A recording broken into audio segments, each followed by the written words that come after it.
خاموشي اختیار کړئ.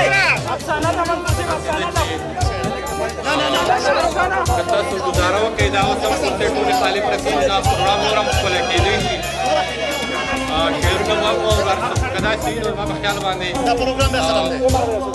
تاسو خاموشي اختیاروئ، دا ملګري منصور صاحب په نظر هم ووایي، خبرې به هم وکړي. تاسو کښېنئ په خبرې تاسو منصور صاحب خبرې کوي، شروع کوئ، انتهایي بې ادبي ده. تاسو لږ خاموشي اختیار کړئ، دا خبرې هم وکړي او شعرونه هم وکړي. بل ملګری خبرې ونه کړئ، کنه منصور صاحب ډایي هم نور شي بچي. نور ستاسو د مینې نظار کې ضمیر مو وتښتېدو.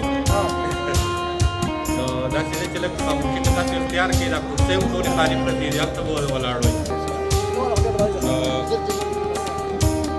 بس یو دوه درې شعرونه به درته بارې ووایم چې ستا زړه کې څه دي چې د دې به حساب نه راوځي، ستا زړه کې څه دي چې د دې به حساب نه راوځي، زما نه ستا وځي او ستا نه جواب نه راوځي. ستا زړه کې څه دي چې د دې به حساب نه راوځي، زما نه ستا وځي او ستا نه جواب نه راوځي.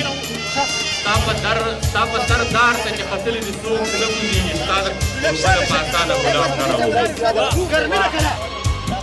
نو زما په خیال نه محمود د شعر